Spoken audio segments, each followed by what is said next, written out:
નમસ્કાર, સરદાર સંદેશ ન્યૂઝમાં આપનું સ્વાગત છે।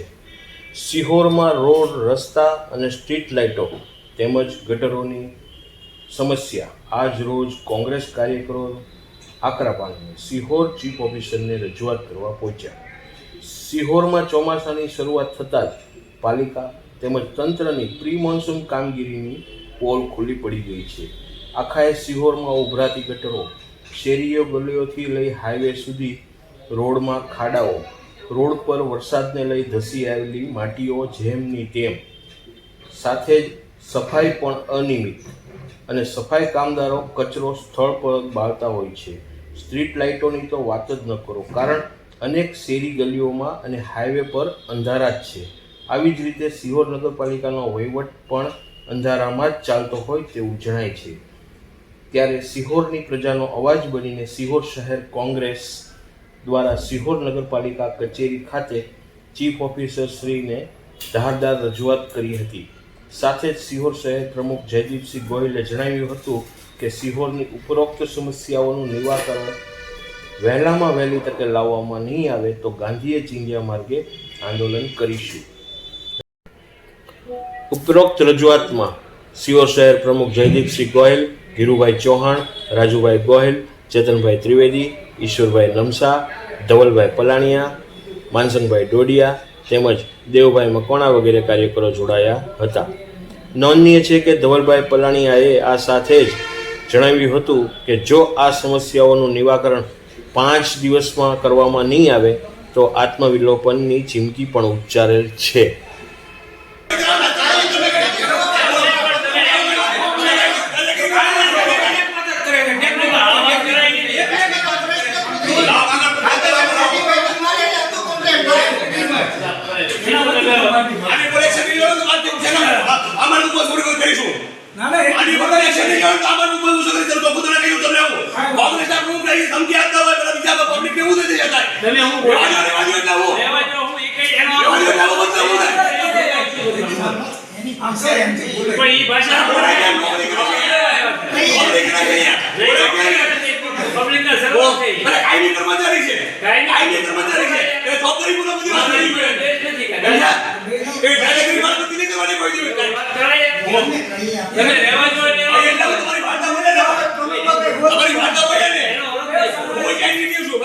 હું એન્જિનિયર છું, તમે જે ઉન્નતિમાં મેળવો છો ને એ એન્જિનિયર ને ટેકનિકલ ને આંગેર એ બધી જ્યારે નવી કરવાની હોય ને ત્યારે જરૂર પડે। બાકી તો સુપરવિઝન કરવાનું છે, વહીવટ કરવાનો છે અને એ તમે નથી કરી શકતા। એ નથી કરી શકતા તમને ક્યાં ખબર છે? હું મારી શકું પ્લીઝ ચીફ ઓફિસર ને ઉદ્બોધન કરું છું કે સિહોરના સેંકડો લોકોની ફરિયાદ અમારી પાસે કોંગ્રેસના આગેવાનો પાસે આવી, કાર્યકરોની પાસે ફરિયાદ આવી, બરોબર છે। એટલે આ બધી ફરિયાદના ભાગરૂપે અમે ચીફ ઓફિસરને રજૂઆત કરવા આવ્યા, કોંગ્રેસ પક્ષ રજૂઆત કરવા આવી કે ભાઈ સિહોરમાં આટલી બધી ગટરની સમસ્યા છે, વરસાદના પાણીના નિકાલની સમસ્યા છે, તો નગરપાલિકાનું તંત્ર શું કરે છે? આ માટે અમે ચીફ ઓફિસરને રૂબરૂ મળવા આવ્યા। હજી અમે રૂબરૂ રજૂઆત કરીએ છીએ ત્યારે તે શોર્મા પાર્કના બધા રહીશો છે, બધા જોશીભાઈ, વિક્રમસિંહ ઝાલા, એ બધા પોતે પ્રતિનિધિ મંડળ લઈને રજૂઆત કરવા આવ્યા છે કે શોર્મા પાર્કમાં ગટર ઉભરાઈ ગઈ છે, ક્યાંય ગટરનો પ્રશ્ન છે। હજી અમે રજૂઆત કરીએ છીએ ત્યાં હું તમને કહું કે ભાવનગર રાજકોટ રોડ ઉપર માધવનગરના રહેવાસી છે અમિતભાઈ, પોતે એડવોકેટ છે, સાઈપાલ સોસાયટીમાં રહે છે, બરોબર છે। ક્યાંય ગટરનો પ્રશ્ન છે અને વરસાદના પાણી નિકાલનો પ્રશ્ન છે। સામાન્ય રીતે તો સરકારી તંત્ર પ્રમાણે પ્રી મોન્સૂન કામગીરી કરવાની હોય છે, પણ મને એવું અહીંયા લાગી રહ્યું છે કે સિહોર નગરપાલિકાના કર્મચારીઓ સિદ્ધાંતોને, નિયમોને માનતા નથી અને મન ભાવે એમ વર્તન કરે છે। એ અત્યારે આપણે પત્રકાર હાજરીમાં જોઈ લીધું છે અને હવે જો આ 3 દિવસની અંદર રેકોર્ડિંગ કરી લેજો, પત્રકાર મિત્રો ભાઈ રેકોર્ડિંગ કરી લેજો, 3 દિવસની અંદર જેટલા ગટરના પ્રશ્નો છે કે તમને ઉદ્બોધનને કહું છું, ભાવેશભાઈ તમને કહું છું, ગઢવીભાઈ તમને કહું છું ને અશોકભાઈ તમને કહું છું, 3 દિવસમાં આ બધા પ્રશ્નો નિકાલ નહીં આવે તો મારે પોતે આમ કીધું ચીફ ઓફિસરની બહાર જ તે ઉપાસ ઉપર લેવું પડશે। ના ઉગ્ર આંદોલન કરશો ભાઈ, અમે ચીફ ઓફિસરની બહાર, કેબિનની બહાર નહીં બેહી જાવ અમે, એટલે હવે આ બધા પ્રશ્નો નિરાકરણ લાવો। અને સાહેબ તમને હું કહું છું કે કોઈ પણ કર્મચારી અહીં નગરપાલિકામાં ન બેહવો જોઈએ, અને કોઈ પણ કર્મચારી નગરપાલિકામાં ન બેહવો જોઈએ, ફિલ્ડમાં જ્યાં પ્રશ્નો છે ત્યાં ઉતરો કરાવવું જોઈએ। તમારી વાર્તા ભાઈ કે 5 દી પહેલા ભાવેશભાઈને ખબર ફરિયાદ આવી ગઈ તો 5 દી પહેલા ભાવેશભાઈ શું કરતા હતા, કેતનભાઈ શું કરતા હતા? કોઈને કામ નથી કરવું ભાઈ, અને કોઈ કામ ન કરતો પછી સાહેબ બુદ્ધતા એ આ બધું લોકો ચાલે નહીં. નાગરિકોના પ્રશ્ન હોય ને, નાગરિકોના પૈસાનો પગાર કાઢી પડાય. અને નાગરિકોને શું શું માટે વંચિત રાખે છે? તમારા બધા ફોન પણ આવે તો તું હરખા જવાબ આપજો. હરખા જવાબ આપું છું. મેં કોને ખરાબ જવાબ આપ્યો? તમે ભાઈ કઈ જો દવા પૂછો ધવલભાઈ, મેં ક્યારે ખરાબ જવાબ આપ્યો? એ તું કહું છે સભ્યતાથી બોલ કર, નીચે નીચો કરી અવાજ નીચો રાખ. આ બધું આપણે નોકરી કરતા હોય ને ભાઈ, સામાન્ય માણસ આવે ને એનું કામ કરવું પડે આપણે. અને આ હાટું તમને સરકાર આ રાખ્યા હોય હરખો જવાબ આપું, તારી કઈક ફરિયાદ આવી હોય તો તમે કહેતા હોય ને વર્તમાનમાં દાજ છે એને ઈ જે કાલનું જે કામ હતું ને તે સાહેબ ઈ થઈ ગયું કમ્પ્લીટ, બરોબર છે. હવે ભાવેશભાઈ નું એની પર પૂરો માણસો કેટલા સાથે મેં પૂછો. તારી આગળ કેટલા માણસો છે? બધું સાહેબને રજૂઆત કોંગ્રેસ પ્રમુખ ધવલસિંહ પલાણિયા ભાવનગર રાજકોટ હાઈવેમાં જે અત્યારે મધ્યમાંથી પસાર થઈ રહ્યો છે, શિવોરને મધ્યમાંથી પસાર થઈ રહ્યો છે, ત્યાં અત્યંત ખાડાઓ પડી ગયા છે, રસ્તાઓ હાવ વેર વિખેર થઈ ગયા છે, લોકોને હાલવા ચાલવામાં બહુ મુશ્કેલીઓ પડે છે. તંત્રને અવારનવાર જાણ કરતા કોઈ કાંઈ કર્યું નથી. હજી શિવોર શહેર કોંગ્રેસ ઘણીવાર વિરોધ કર્યા છે. 2 દિવસ પહેલા જ અમારા શિવોર શહેર કોંગ્રેસ કાર્યકર્તાએ એક વૃક્ષારોપણ કરીને વિરોધ પ્રદર્શન કર્યું, હોવા છતાં હજી કંઈ થયું નથી. નેશનલ હાઈવે ઓફિસર સાથે વાતચીત થઈ છે, એમને કહ્યું છે કે જો ગુરુવાર સુધીમાં આ રોડનું કાંઈ કામ કરવામાં નહીં આવે તો હું શિવોર શહેર યુથ કોંગ્રેસ પ્રમુખ ધવલસિંહ પલાણિયા આત્મવિલોપન કરવાની ફરજ પડશે. નમસ્કાર. શિવોર શહેરના પ્રશ્નો ખૂબ જ ગંભીર રીતે ત્યારે ઝડપથી જેને કહેવાય કે એટલી બધી ઝડપી રીતે પ્રશ્નો વિકાસ પામી રહ્યા છે. સરકાર એવો દાવો કરે છે કે ગુજરાત વિકાસ પામી રહ્યા છે, પણ શિવોર શહેરમાં એવું આપણે જોઈ રહ્યા છીએ કે શિવોર શહેરના જે પ્રશ્નો છે એ પ્રશ્નોમાં સતત વિકાસ થઈ રહ્યો છે.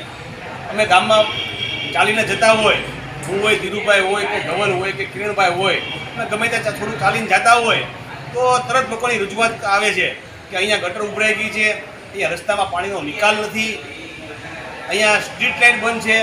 આવી જ બધી રજૂઆત માટે અમે જ્યારે ચીફ ઓફિસરને મળવા આવ્યા ત્યારે શિહોરના શર્મા પાર્ક વિસ્તારના રહીશો કે જે સામાન્ય નાગરિકો છે જેને કોઈ પક્ષ સાથે લેવા દેવા નથી, ત્યાં શર્મા પાર્કના રહીશો પણ ત્યાંને ગટરનો પ્રશ્ન હતો તે રજૂઆત કરવા આવ્યા હતા. એવી જ રીતે ભાવનગર રાજકોટ રોડ ઉપર એક સાંઈબાબા સોસાયટી આવી છે. ભાવનગર સાંઈબાબા સોસાયટીના રહીશો પણ ગટરના જ બાબતે રજૂઆત કરવા આવ્યા હતા. એટલે આજે અમે ચીફ ઓફિસરને રૂબરૂ મળીને રજૂઆત કરી છે કે શિહોરમાં અત્યારે અમારી પાસે લગભગ 25-30 શિહોરમાં ગટર ઉભરાઈ છે. શિહોર શહેરમાં એવી અમારી પાસે એવી રજૂઆત આવી છે 25-30 જેટલી ગટર તો ઉભરાઈ ગયેલી છે. અમારા ધ્યાને ન આવી હોય અને અમારી પાસે પ્રશ્ન ન આવ્યો હોય એવી બધી ગટરો જુદી હશે. તો આ બધી ગટરો જે ઉભરાઈ છે એની માટે જે કોઈ જવાબદાર હોય એને તાત્કાલિક એવી સૂચના આપવામાં આવે કે આ બધી ગટરનો તાત્કાલિક જે ઉભરાતી હોય એનું નિરાકરણ લાવે. અત્યારે શિહોરમાં જે 9 વોર્ડ છે એ 9 વોર્ડનું થોડુંક વિભાજન કરવામાં આવે. અત્યારે 9 વોર્ડ એક જ કર્મચારી સંભાળે છે. તો ચીફ ઓફિસરને રૂબરૂ મળીને એવી પણ અમે રજૂઆત કરી છે કે શિહોરના 9 વોર્ડનું બે ઝોનમાં વિભાજન કરવામાં આવે. એક કર્મચારીને 1 થી 4 નંબરના વોર્ડ સોંપવામાં આવે. એ કર્મચારી 1 થી 4માં જે ગટરની સમસ્યા આવતી હોય એનું નિરાકરણ કરે, અને બીજો કોઈ કર્મચારી હોય અને 5 થી 9 સોંપવામાં આવે તો ત્યાંનો જે કર્મચારી જવાબદાર હોય એ 5 થી 9માં જે ગટરની સમસ્યા હોય એનું નિરાકરણ કરે. તો આ પ્રશ્નોનું થોડું ઝડપી નિરાકરણ આવી શકે એમ જ છે. અમે જ્યારે રજૂઆત કરતા હતા ત્યારે તે શર્મા પાર્કના રહીશો જે નાગરિકો છે એણે અમે કીધું કે અમે 5 દિવસથી જે ગટરનું કામ સંભાળે છે એને 5 દિવસ પહેલાં અમે રજૂઆત કરી હતી. હવે વહીવટી પ્રક્રિયા પ્રમાણે જો કર્મચારી પાસે ફરિયાદ ગઈ હોય તો તેને પોતાના ઉપલી અધિકારી હોય કે સેક્શન સેનિટેશન ઇન્સ્પેક્ટર હોય એને તરત રજૂઆત કરવી જોઈએ. અને એને જો રજૂઆત કરી હોય તો ત્યાં એને રૂબરૂ મુલાકાત લઈને જે કાંઈ પ્રશ્ન હોય એનું તાત્કાલિક નિરાકરણ લાવવું જોઈએ. પણ આ ચીફ ઓફિસર હાજર હતા, ગટર જે વ્યવસ્થાનો ભાગ સંભાળે છે એ ભાઈ હાજર હતા, સેનિટેશન ઇન્સ્પેક્ટર હાજર હતા, પણ કોઈની વચ્ચે સંકલન થયું જ નહોતું. ચીફ ઓફિસરને ખબર નહોતી, એક ખાલી ફરિયાદ આવી ગઈ હતી પણ ફરિયાદનું નિરાકરણ લાવવા માટે તંત્રે કોઈ પણ પગલાં નહોતા લીધા. તો અમારી એક એવી વિનંતી છે કે નગરપાલિકાના જે કર્મચારીઓ છે એ પણ પોતાની ફરજ સમજીને પોતાની ફરજ બજાવે. ચોમાસામાં આપણે જોઈએ છીએ કે આ ગટરના હિસાબે અને વરસાદી પાણીના હિસાબે જ તે ચિકનગુનિયા હોય, ડેન્ગ્યુ હોય કે મેલેરિયા હોય કે ટાઇફોઇડ હોય આવા બધા રોગ ફેલાતા હોય છે. એટલે દરેક વખતે આપણે ચોમાસામાં પ્રી મોન્સૂન કામગીરી કરતા હોય છે પણ મને એવું લાગે છે કે સિહોર નગરપાલિકા આમાંથી બાકાત છે. ચીફ ઓફિસરને જ્યારે અમે રજૂઆત કરવા આવીએ ત્યારે ચીફ ઓફિસર હા પાડે છે, પણ એનું કોઈ પરિણામ આવતું નથી. એટલે અમારે રજૂઆત ખાલી કરીને સંતોષ નથી માની લેવાનો. આજે અમે ચીફ ઓફિસરને રૂબરૂ મળીને એવી રજૂઆત કરી છે કે 3 દિવસની અંદર જેટલી ગટરો સિહોરમાં ઉભરાય છે કે આ જો બધી ગટરનું નિરાકરણ કરવામાં નહીં આવે તો અમે સિહોર કોંગ્રેસના આગેવાનો ચીફ ઓફિસરની ચેમ્બરની બહાર ધરણા કરશું.